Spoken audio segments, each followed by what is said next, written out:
اعوذ باللہ من الشیطان الرجیم بسم اللہ الرحمن الرحیم الحمد للہ الذی ہدانا لہذا وما كنا لنہتدی لولا ان ہدانا اللہ لقد جاءت رسل ربنا بالحق ثم الصلاة والسلام والتحیۃ علی الاکرام علی النبی الامی المکی المدنی القرشی الحاشمی المطلب الابتہی مولانا و مولا الکونین جد الحسن والحسین ابی القاسم محمد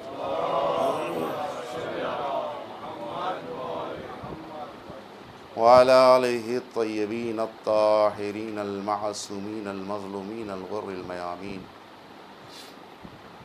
ولعنۃ اللہ علی اعدائہم وقتلتہم وغاصب حقوقہم ومنکر فضائلہم اجمعین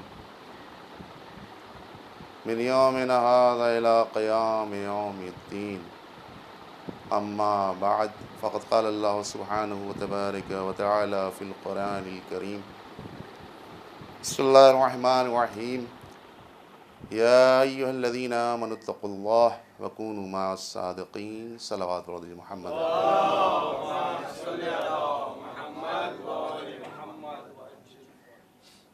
عزیزان محترم، اس پہلے خطبے میں اپنے نفس کو اور آپ سب کو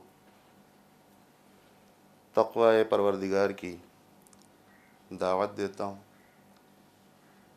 وہ اس لیے بھی کہ قرآن کا ارشاد ہے، قرآن کا فرمان ہے، یا ایھا الذین آمنوا اتقوا اللہ، اے ایماندارو تقوی الہی اختیار کرو، وکونوا مع الصادقین،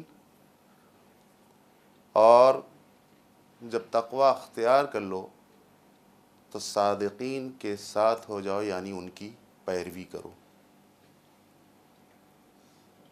صرف تقوی اختیار کر لینا ہی کافی نہیں ہے، اور اکثر آپ سنا کرتے ہیں خطبات میں، اور جس کی طرف معصومین نے اشارہ بھی فرمایا ہے کہ تقوی پہ ہر جمعے گفتگو کی جائے خطبے میں، کہ تقوی کسی مخصوص جگہ پہ بروئے کار لانے کا نام نہیں ہے کہ مسجد میں آ گئے تو متقی، مسجد سے باہر نکلے تو غیر متقی۔ امام بارگاہ میں جب تک مجلس سن رہے ہیں اس وقت تک متقی ہے، اور امام بارگاہ سے جیسے ہی باہر نکلے پھر غیر متقی ہو گئے۔ تقوی اس چیز کا نام نہیں ہے۔ تقوی مستقل پروردگار عالم کو یاد رکھنے کا نام ہے۔ ہم یہ سوچیں کہ پروردگار عالم ہم کو دیکھ رہا ہے، ہمارے ہر فعل سے آگاہ ہے، ہر فعل پر اس کی نظر ہے، لہذا متقی اسی کو کہتے ہیں، پرہیزگار اسی کو کہتے ہیں، با تقوی اسی کو کہتے ہیں کہ جو ہر جگہ پر، ہر موڑ پر، ہر مقام پر وہ پروردگار عالم کا تقوی اختیار کیے ہوئے ہو، متقی ہو، زہد رکھتا ہو، پارسا ہو، وہ اسی کو متقی کہتے ہیں۔ اور اب جب ہم متقی ہو گئے تو ہمارا کوئی کام ہے کہ نہیں ہے؟ تقوی ہم نے اختیار کر لیا، ہر اچھے اعمال کو انجام دیا، ہر بری بات سے پرہیز کیا، تو صرف اسی کو تقوی کہتے ہیں، لیکن اسی پہ منحصر نہیں رہنا ہے ہمیں، بلکہ سچوں کے ساتھ ہونا ہے قرآن کی روح سے۔ اور آپ جانتے ہیں کہ سچے کون حضرات ہیں؟ معصومین علیہم الصلاۃ والسلام،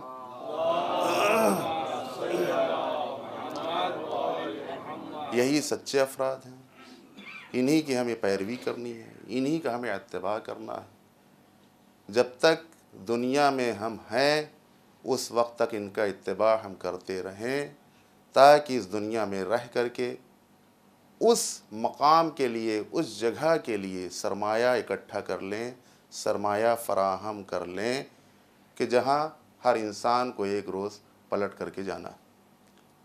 لہٰذا ہمیں معصومین کی فرمائش کے مطابق ان کے دامن سے متمسک رہنا ہے۔ اب یہ اور بات ہے کہ آپ اکثر سنا کرتے ہیں اور اکثر خطبہ و ذاکرین و واعظین کی زبانی یہ سماعت کیا کرتے ہیں کہ ہمیں واقعی طور پر شیعہ ہو جانا چاہیے،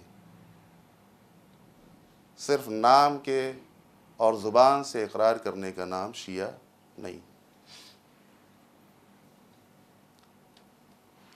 چنانچہ وہ روایت آپ کے ذہن میں ہے، اس روایت کو بھی بیان کریں،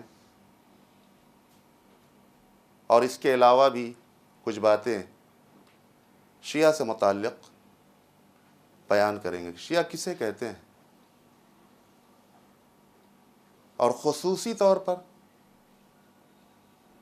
جو شیعیان ائمہ ہوں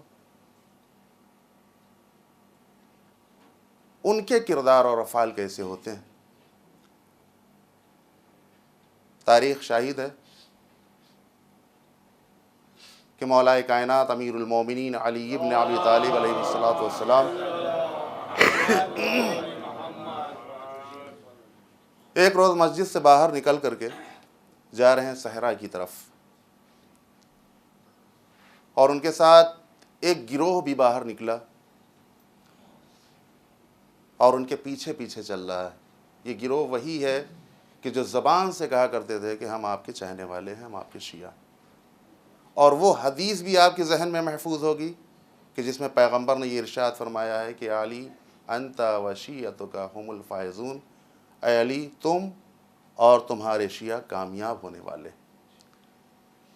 ظاہر سی بات ہے کہ علی کا شیعہ واقعاً کامیاب ہے، لیکن ہم پہلے علی کے شیعہ بنے تو، اور علی کی حدیث کی روشنی میں بنے، اپنے نظریات کی بنیاد پہ نہ بنے، اپنے زبان کے دعوے کے ذریعے سے ہم یہ نہ کہیں کہ ہم علی کے چاہنے والے ہیں، بلکہ ہمارے اعمال، ہمارے افعال، ہمارے کردار، ہماری گفتار سے یہ بات واضح ہو کہ ہم شیعیان علی میں سے ہیں۔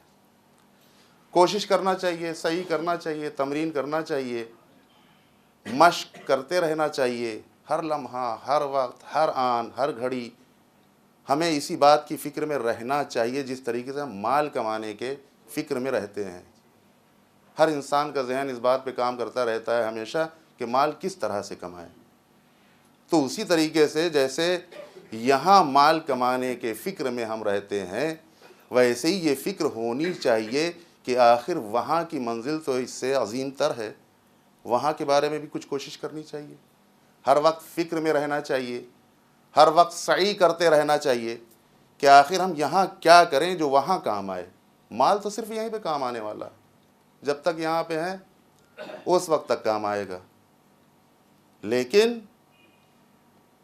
اگر ذہن میں یہ بات پیدا ہو جائے انسان کے کہ یہ دنیا مادی ہے، مٹ جانے والی ہے، فنا ہو جانے والی ہے، ختم ہو جانے والی ہے، کسی نہ کسی طرح تو یہاں کی زندگی گزر جائے گی، لیکن وہاں کی منزل بہت سخت ہے، وہاں کے لیے بہت زیادہ سرمایہ اکٹھا کرنے کی ضرورت ہے، راتوں دن کوشش کرنے کی ضرورت ہے، راتوں دن اعمال کرنے کی ضرورت ہے، اور اس کو پھر محفوظ کرنے کی بھی ضرورت ہے۔ لہٰذا علی کے شیعہ کو کیسا ہونا چاہیے؟ آپ ہی کی زبانی آپ فرماتے ہیں،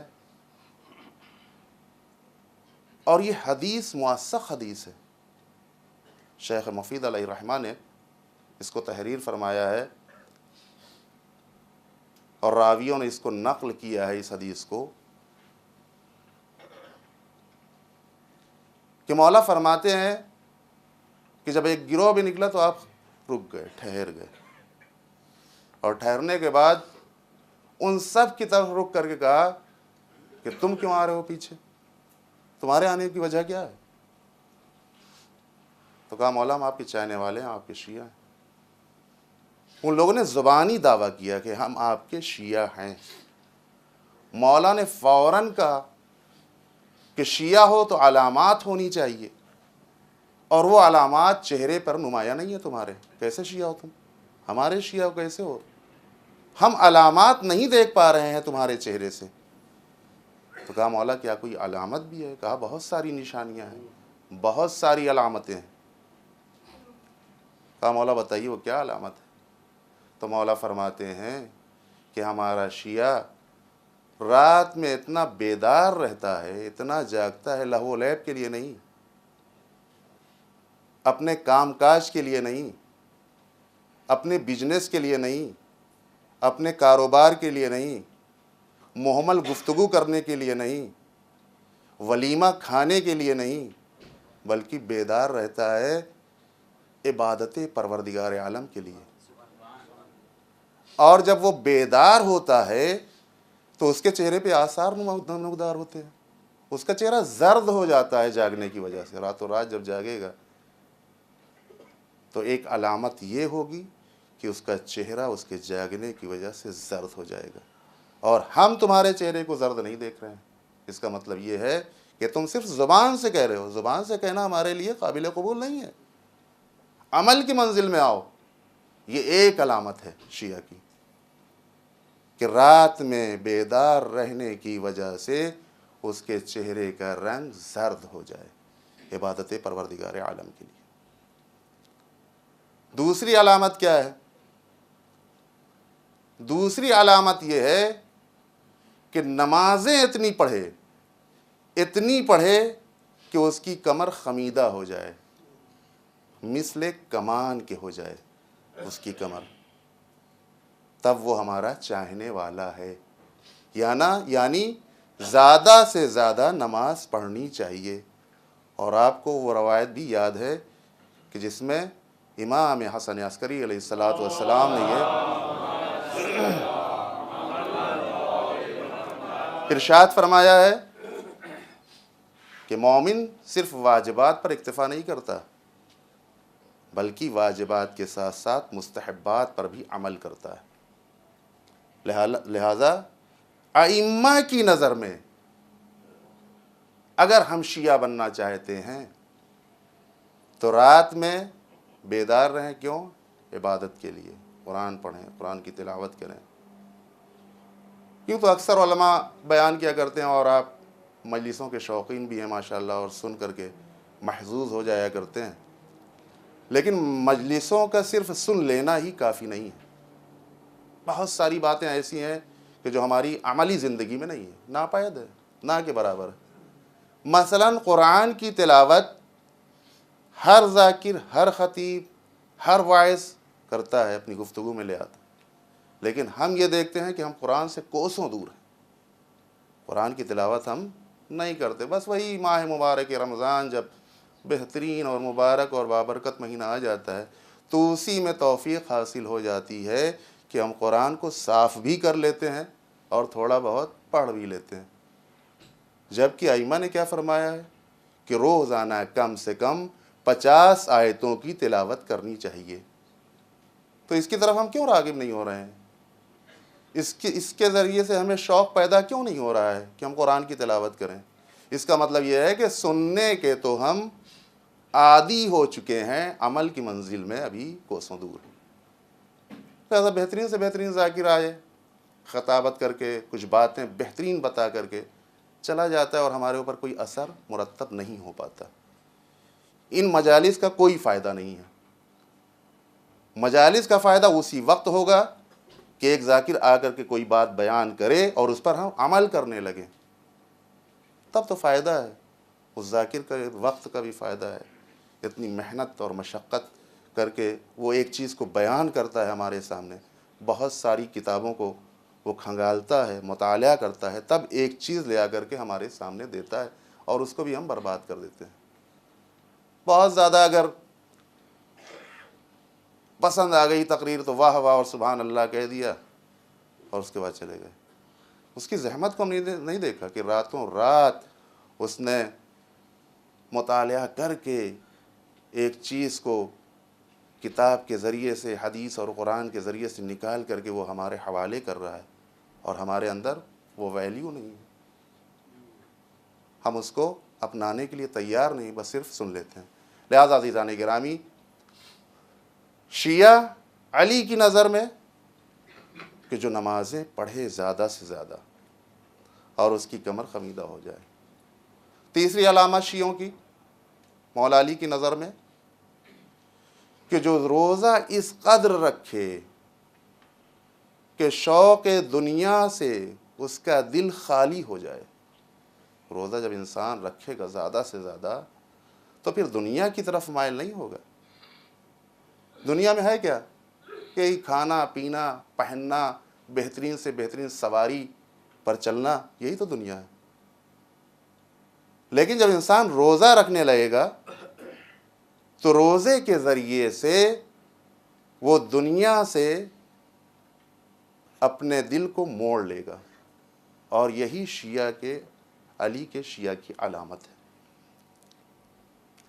تو یہ شیعان علی کی علامتوں میں سے 3-4 علامتیں ایسی ہیں کہ اگر ہر شیعہ اپنا لے تو یقین جانیے کہ اس کی زندگی دنیا میں بھی صحیح طریقے سے گزر سکتی ہے اور آخرت میں بھی بہترین سرمایہ اس کے ذریعے سے فراہم کر سکتا ہے۔ اب لوگ یہ کہتے ہیں کہ ہم ایسے نہیں بن سکتے، اور ہم بات وہیں پر لے آتے ہیں۔ آئیے جناب سلمان فارسی کی ہسٹری دیکھیے، تاریخ دیکھیے، کیسے شیعہ ہیں وہ، کہ جن کے بارے میں روایت میں یہ ملتا ہے کہ جب ان سے زبردستی کی گئی کہ آپ خلیفہ کی بیعت کریں تو آپ نے صاف انکار کر دیا کہ بالکل نہیں کریں گے، ہم بیعت کریں گے ہی نہیں۔ کہا کیوں؟ کہا بیعت نہ کرنے کی وجہ یہ ہے کہ ہم علی اور ائمہ کے شیعہ ہیں، اور جس کی بیعت ہمیں نہیں کرنا چاہیے یا جس کی بیعت سے ہمیں روکا گیا ہے، ہم ان کی بیعت نہیں کر سکتے، چاہے ہماری جان پر آ جائے، چاہے ہمارے اوپر مصیبتیں آ جائیں، چاہے ہمیں سختیاں جھیلنی پڑیں، لیکن ہم اس کو انجام دینے کے لیے تیار نہیں ہیں۔ چنانچہ معصومین نے بھی بڑا سراہا ہے جناب سلمان فارسی کو۔ یوں ہی نہیں فرما دیا مرسل اعظم نے کہ سلمان منا اہل البیت، سلمان ہم اہل بیت میں سے ہیں۔ آپ کی پوری کوشش یہ تھی کہ علی کی طرف آپ تمام لوگوں کو مائل کیا کرتے تھے، اور کہا کرتے کہ دیکھو اگر ان کی پیروی کر لو گے تو دنیا و آخرت میں سعید ہو جاؤ گے، دنیا و آخرت میں تمہارا مرتبہ بلند ہو جائے گا، رفع ہو جائے گا، اس لیے کہ یہ وہ ذات ہے کہ جس کی وجہ سے زمین ساکن ہے، اس کی تمہیں اتباع کرنی چاہیے، اس کی پیروی کرنی چاہیے، اس سے ہدایت حاصل کرنا چاہیے۔ ہمیشہ عوام الناس کو اس بات کی طرف رغبت دلایا کرتے تھے، اور آپ متقین کو بھی بہت دوست رکھتے تھے۔ چنانچہ تاریخ میں ملتا ہے کہ آپ کوفے کے اس بازار سے گزر رہے تھے کہ جسے لوہاروں کا بازار کہا جاتا تھا، لوہاروں کا سامان وہاں پہ فراہم ہو سکتا تھا۔ آپ اس طرف سے گزر رہے تھے، کیا دیکھا کہ ایک نوجوان ہے کہ جو بے ہوش پڑا ہوا ہے زمین پر، اور اس کے ارد گرد بہت سارے افراد ہیں کہ جو حلقہ کیے ہوئے کھڑے ہیں۔ جناب سلمان فارسی کا ادھر سے گزر ہوا، ان لوگوں نے کہا سلمان یہ نوجوان بے ہوش ہو گیا ہے اور اس کو مرگی کا مرض ہے، آپ کوئی دعا دم کریں جس کی بنیاد پر اس کو صحت حاصل ہو سکے اور غش سے اس کو افاقہ ہو سکے۔ چنانچہ آپ نے دعا کو اس کے اوپر دم کیا، وہ نوجوان جو غش کے عالم میں تھا اس کو افاقہ ہوا، اور اس نے یہ کہا کہ سلمان مجھ کو مرگی کا مرض نہیں ہے۔ جو ان لوگوں نے کہا کہ ہمیں مرگی کا مرض ہے، مجھے مرگی کا مرض نہیں ہے۔ کہا پھر بے ہوشی کیوں طاری ہوئی تمہارے اوپر، تم غش میں کیوں ہو گئے؟ تو کہا اس کی وجہ یہ ہے کہ جب میں اس بازار سے گزر رہا تھا تو میں نے دیکھا لوہار اپنے ہتھوڑوں سے لوہے کو کوٹ رہے تھے، یعنی دیکھیے اگر نوجوان سبق لینا چاہے تو کوئی ضروری نہیں کہ وہ مجلس میں آ کر کے سبق لے، وہ کسی جگہ سے بھی کوئی عبرتناک چیز دیکھ کر کے اس سے درس حاصل کر سکتا ہے، لیکن شرط یہی ہے کہ قرآن پہ نظر ہو، حدیث پہ نظر ہو، تبھی تو وہ درس لے گا۔ وہ نوجوان کہتا ہے کہ ہم اس بازار سے گزر رہے تھے، میں نے لوہاروں کو دیکھا کہ وہ ہتھوڑوں کے ذریعے سے لوہے کو کوٹ رہے تھے، فوراً ہمارے دماغ میں یہ بات گزری کہ پروردگار عالم نے یہ ارشاد فرمایا ہے کہ دوزخیوں کے لیے پروردگار عالم لوہے کا گرز اس نے تیار کر رکھا ہے۔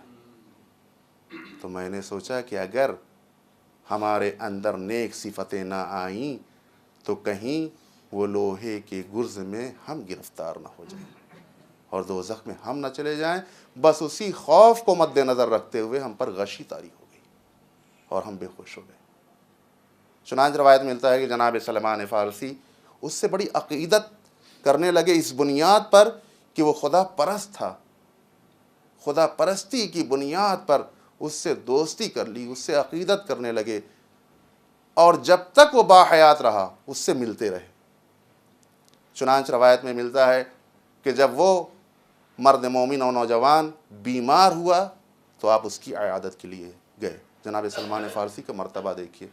یوں تو آپ کو یہ بھی معلوم ہے کہ معصومین ہر اس انسان کے پاس جاتے ہیں جانکنی کے عالم میں کہ جب وہ اپنی جان کو پیش کرنے لگتا ہے، جان کا نذرانہ پیش کرنے لگتا ہے، لیکن جناب سلمان فارسی کا مرتبہ دیکھیے آپ، اس سے دوستی، اس سے عقیدت، صرف خدا پرستی کی بنیاد پر۔ اور جب وہ بیمار ہوا، مریض ہوا تو اس کی عیادت کے لیے گئے، اور جب اس کی عیادت کے لیے گئے تو کیا دیکھا کہ اب وہ جانکنی کے عالم میں حالت احتضار میں ہے۔ تو جناب سلمان فارسی نے کہا مخاطب کرتے ہوئے ملک الموت سے، اس کا مطلب یہ ہے کہ ملک الموت آ چکے تھے۔ آپ فرماتے ہیں کہ دیکھو اس کی روح کو بہت ہی نرمی کے ساتھ نکالنا۔ کون ہے یہ؟ جن کے بارے میں پیغمبر نے فرمایا سلمان و منا اہل البیت، سلمان ہم اہل بیت میں سے ہیں۔ اس کی منزلت کا اندازہ آپ لگا لیں کہ جو منا اہل البیت ہو کر کے ملک الموت سے تکلم کرنے لگے، کلام کرنے لگے، تو اگر صدیقہ طاہرہ اس سے گفتگو کریں، اگر مولا کائنات ملک الموت سے گفتگو کریں، اگر ہمارے ائمہ ملک الموت سے گفتگو کریں، تو اس میں جو ہے کیا بہت بڑی بات ہے۔ اور تمام لوگوں نے سنا، وہاں پہ جتنے افراد تھے، کہ ملک الموت نے باقاعدہ جواب بھی دیا کہ اے سلمان ہم ہر مومن کے ساتھ اسی نرمی کا برتاؤ کرتے ہیں، شرط یہ ہے کہ وہ مومن ہو، وہ اہل بیت کا پیروکار ہو، وہ اہل بیت کا شیدائی ہو، وہ اہل بیت کا چاہنے والا ہو۔ لہٰذا عزیزان گرامی، ہم لوگوں کا فرض یہ ہے کہ ہم جب دعویٰ کرتے ہیں تو اس دعوے کو سچ کرنے کے لیے ضروری ہے کہ اعمال کو انجام دیتے چلے جائیں، تاکہ جس طرح سے ہم کہہ رہے ہیں کہ ہم شیعان علی میں سے ہیں، اسی طریقے سے علی بھی کہیں کہ یہ میرا شیعہ ہے، جیسے جناب سلمان فارسی کے لیے کہا کہ یہ ہمارا شیعہ ہے، یہ ہمارا صحابی ہے، یہ ہمارا پیروکار ہے، یہ ہمارا چاہنے والا ہے۔ لہذا عزیزان گرامی، اگر جناب سلمان فارسی کی تاریخ کو مد نظر رکھا جائے، ان کی سیرت کا مطالعہ کیا جائے، تو ہمارے لیے معصومین کے راستے پر عمل کرنے کی منزل بڑی آسان ہو جائے گی اور کوئی دقت نظری نہیں آئے گی، اور پھر انہی کے باتوں کو اپنا کر کے ہم اپنی دنیا و آخرت کو انشاءاللہ سعید کر سکتے ہیں، بہترین بنا سکتے ہیں، اور جہاں ہمیں ہمیشہ جانا ہے اس کے بارے میں ہمیشہ ہمیں غور و فکر کرتے رہنا چاہیے، اور طرح طرح کے اعمال کو انجام دیتے رہنا چاہیے اس فکر میں، تاکہ کل یہ تمام چیزیں ہمارے کام آئیں۔ اعوذ باللہ من الشیطان الرجیم، بسم اللہ الرحمن الرحیم، والعصر ان الانسان لفی خسر الا الذین آمنوا وعملوا الصالحات وتواصوا بالحق وتواصوا بالصبر۔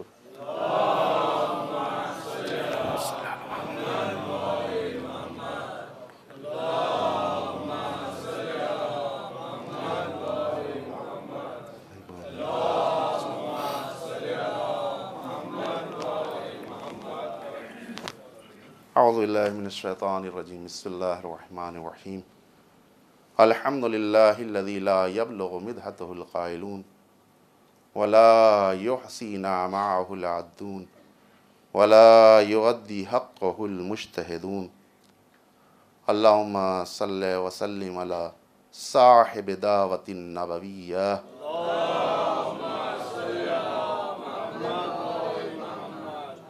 وصولة الحیدریہ صلی اللہ وعصمت الفاطمیہ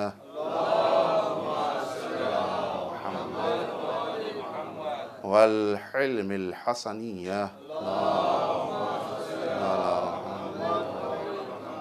والشجاعة الحسینیہ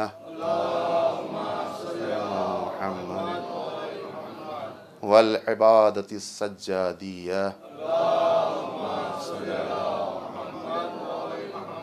والآثار الباقریہ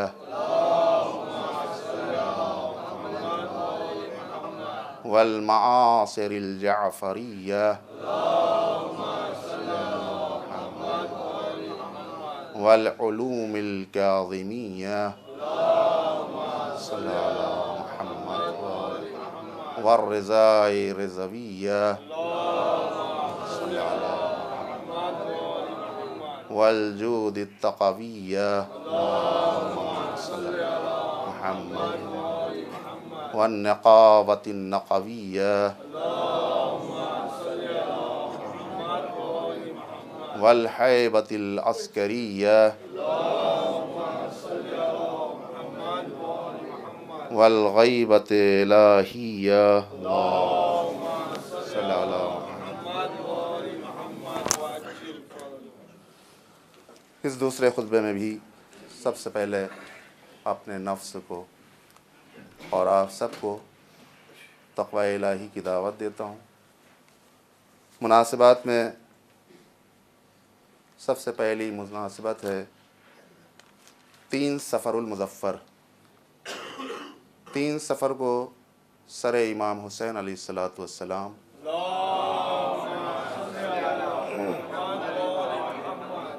شام میں پہنچا تھا، اور آپ کے پیش نظر وہ مصیبت ہے کہ جب دربار یزید میں یہ سر مبارک پہنچا تھا تو اس کے ساتھ یزید پلید کتنی بے ادبی کر رہا تھا، اور وہ سارے امتحان کہ جو سر حسین علیہ السلام سے لیے گئے وہ آپ کے پیش نظر ہے۔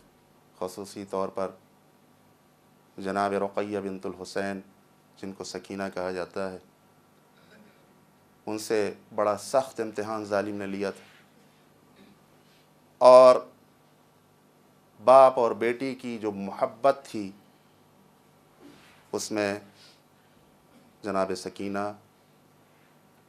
بہت کامیاب ہوئی تھی، اور ظالم کے دربار میں ظالم کو یہ بتا دیا کہ دیکھو ہماری محبت اپنے باپ سے یوں ہی نہیں ہے بلکہ اس طرح سے بھی ہے کہ سر تمہارے پاس ہوگا اور ہم دعاؤں کے لیے اگر اپنے ہاتھ کو بلند کر دیں گے تو محبت پدری کی بنیاد پر، عشق دختر کی بنیاد پر وہ سر ہمارے دامن میں خود بخود آ جائے گا۔ لہذا اس مناسبت کو ہمیشہ مد نظر رکھنا چاہیے کہ جو بھی ہم سے ہو سکے اہل بیت اطہار، خصوصی طور پر سید مظلوم اور اپنے آقا و مولا حسین شہید کی ذات سے اس طرح سے متمسک ہو کر کے ایسے دروس کو حاصل کر لیں کہ جس کے ذریعے سے جو انہوں نے عظیم امتحان مقتل کربلا میں دیا ہے اس سے ہم مستفید ہوتے رہیں۔ ماہ عزا چل رہے ہیں، مجالس کے ذریعے سے ہمیں درس عبرت حاصل کرنا ہے، اور ہر روز کی مجلس میں کچھ نہ کچھ سیکھ کر کے اس کو اپنی لائف میں لے آنا ہے اور آگے بڑھتے رہنا ہے۔ اگر ہم ایمان کے مثلا ایک منزل پر ہیں ابھی، تو اگر کسی دوسری چیز کو ہم نے سیکھ لیا تو اس کو فوراً انجام دینے کی سعی اور کوشش کرتے رہیں، تاکہ ہم اہل بیت کے شیدائی میں شمار ہو سکیں۔ دوسری مناسبت جو 4 صفر کی ہے، شہادت زید ابن علی، اور آپ ان کی تاریخ سے بھی اچھی طریقے سے واقف ہیں کہ یہ چوتھے امام سید الساجدین علیہ الصلاۃ والسلام کے فرزند ارجمند تھے، کہ جن کو بہت ہی بے دردی کے ساتھ شہادت کی منزل تک پہنچایا گیا ہے۔ ہم کو اس طرح سے ان تاریخوں میں رہنا چاہیے کہ ایسا پتہ چلے کہ ہم عزادار ہیں۔ صرف اکثر بات ہم یہ کہا کرتے ہیں کہ صرف رسمی بنیاد پر یہ نہیں ہونا چاہیے کہ بس مجلس ہو جائے اور ماتم ہو جائے، 1 گھنٹہ 2 گھنٹے کا وقت اس میں نکال کر کے اس کے بعد پھر ہمارے اوپر غم کا کوئی اثر نہ رہے۔ نہیں، ہمارا فریضہ یہ ہے کہ 2 مہینے 8 دن جب ہم عزاداری کرتے ہیں تو اسی کو مد نظر رکھتے ہوئے اسی اعتبار سے ہمارے سارے امور کو انجام دینا چاہیے، اور ہر وہ فعل کو اپنانے کی سعی اور کوشش کرنا چاہیے کہ جس کی طرف معصومین نے رغبت دلائی ہے۔ 7 صفر آپ کو معلوم ہی ہے، 7 صفر سن 138 ہجری، جس میں ہمارے 7ویں امام موسیٰ کاظم علیہ الصلاۃ والسلام کی ولادت کی تاریخ ہے۔ اور معصومین میں یہی ایک ہمارے ایسے امام ہیں کہ جن کی ولادت سفر میں ہوئی ہے،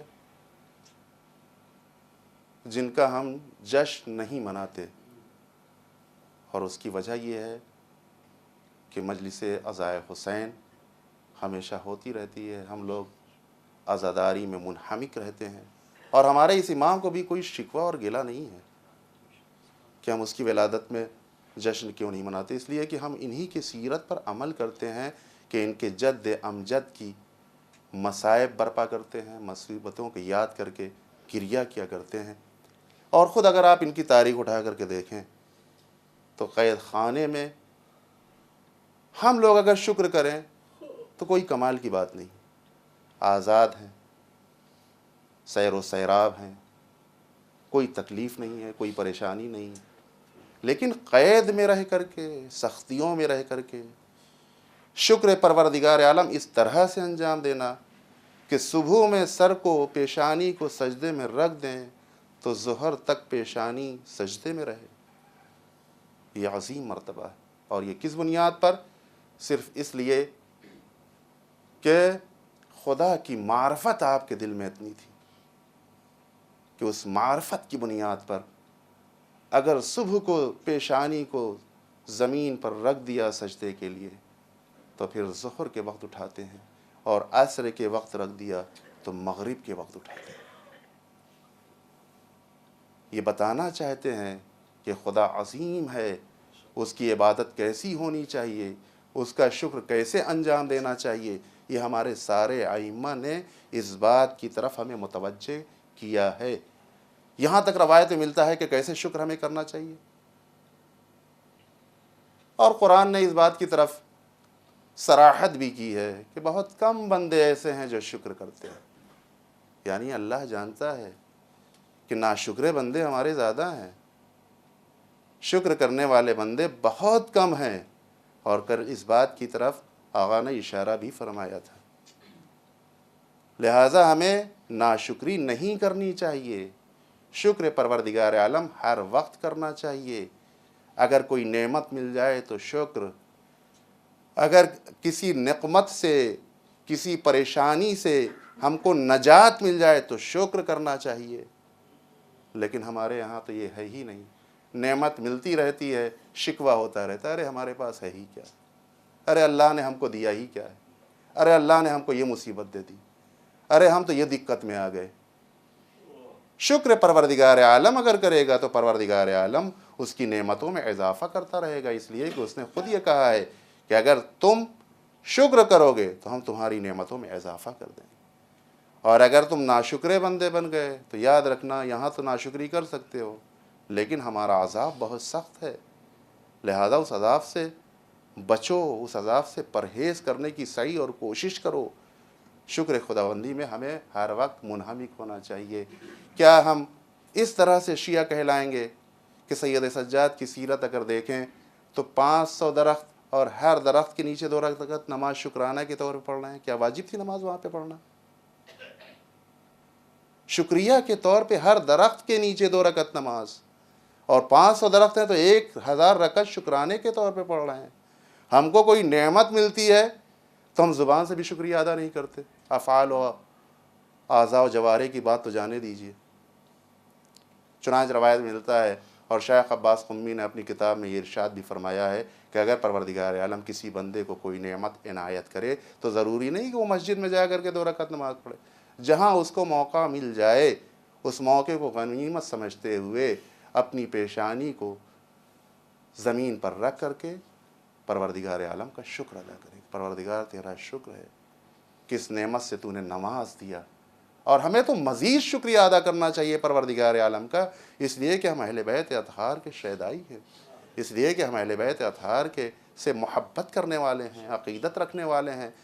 شکر پہ شکر کرتے رہنا چاہیے تاکہ ہماری نعمات میں اس طرح سے اضافہ ہو کہ ہماری دنیا بھی انہی معصومین کے طفیل میں سعید ہو جائے، اور آخرت میں بھی ہمارے معصومین شفاعت کر کے ہمیں جنت تک پہنچا دیں۔ لہذا عزیزان گرامی، ان باتوں کو ملحوظ نظر رکھنا چاہیے، اور ہمیشہ یہ صحیح ہوتے اور ایک دوسرے کو ترغیب دلاتے رہنا چاہیے امر بالمعروف اور نہی عن المنکر کی طرف۔ جیسا کہ آپ جانتے ہیں کہ ہر انسان کی ذمہ داری صرف علماء کی ذمہ داری نہیں ہے، صرف ان عالم کی ذمہ داری نہیں ہے جنہوں نے حوزات علمیہ میں جا کر کے درس حاصل کر لیا اور پبلک یہ سمجھے کہ بس انہی کی ذمہ داری ہے، انہی کی یہ کام سونپ دیا گیا ہے، یہی جو ہے اب کریں امر بالمعروف نہی عن المنکر، ہماری کوئی ذمہ داری۔ ہر انسان کی ذمہ داری ہے۔ آپ اگر فروعات کو مانتے ہیں تو فروعات میں نہی عن المنکر بھی ہے، امر بالمعروف بھی ہے۔ اس کا مطلب کیا ہے کہ جس طریقے سے آپ کے پر نماز واجب ہے اسی طریقے سے امر بالمعروف ضروری ہے۔ ہو سکتا ہے کہ ایک مولوی کے کہنے سے کوئی انسان راہ راست پر نہ آئے، ہو سکتا ہے کہ آپ کی زبان اس کے حق میں اثر انداز ہو جائے اور وہ راہ راست پر آ جائے۔ تو ہر انسان کا فریضہ ہے کہ امر بالمعروف کرے، نہی عن المنکر کرتا رہے، تاکہ جس طریقے سے خود کو انسان جنت تک لے جانا چاہتا ہے، اپنے دوسرے مومن بھائی کو بھی، اپنے برادران دینی کو بھی جنت تک لے جائے، تاکہ وہاں جا کر کے وہ بھی خوشحال رہے اور ہم بھی خوشحال رہیں۔ لہذا عزیزان گرامی، ان تمام باتوں کی طرف متوجہ کرتا ہونا چاہیے، اور ہمیشہ اس بات کی فکر میں رہنا چاہیے کہ ہم اہل بیت کے حقیقی شیعہ ہو کر کے اس دنیا میں زندگی گزاریں، تاکہ ہمارے معصومین ہم سے خوش ہو سکیں اور اس کے صلے میں پروردگار عالم ہم سے راضی ہو سکے۔ آئیے ہم سب مل کر کے بارگاہ احدیت میں دعا کرتے ہیں، پروردگارہ ہم سب کو اعمال صالحہ کرنے کی توفیق عنایت فرما۔ بہرحال تجھے واسطہ ہے محمد و آل محمد کا، ہم سب کی عاقبت بخیر ہو۔ پروردگارہ جہاں کہیں بھی محبان اہل بیت ہیں ان کی جان، مال، عزت، آبرو کی حفاظت فرما۔ پروردگارہ جو پریشان حال ان کی پریشانیوں کو دور فرما دے۔ پروردگارہ جو مریض ہوں ان کو شفائے کامل و عاجل عنایت فرما۔ پروردگارہ جو بے اولاد ان کو اولاد صالح عنایت فرما۔ پروردگارہ جو بے روزگار ان کو روزگار عطا فرما۔ پروردگارہ جو برسر روزگار ان کی روزی میں خیر و برکت عنایت فرما۔ پروردگارہ جو مقروض ہوں ان کے قرض کی ادائیگی کے اسباب فراہم کر دے۔ پروردگارہ جو حج و زیارات کے مشتاق ہوں ان کو حج و زیارات سے مشرف فرما۔ پروردگارہ اسلام و مسلمین کی حفاظت فرما، دشمنان اسلام کو نیست و نابود کر دے۔ پروردگارہ پرچم اسلام کو سربلند فرما، پرچم کفر و نفاق کو سرنگوں کر دے۔ پروردگارہ علماء عاملین کا سایہ ہمارے سروں پہ باقی رکھ۔ پروردگارہ رہبر و مراجع کو طول عمر عنایت فرما۔ پروردگارہ ہمارے امام کے ظہور میں تعجیل فرما، اور ہم سب کو ان کے اعوان و انصار میں شریک ہونے کی توفیق کرا فرما۔ ربنا تقبل منا انک انت السمیع العلیم۔ بسم اللہ الرحمن الرحیم، انا اعطیناک الکوثر فصل لربک وانحر ان شانئک هو الابتر۔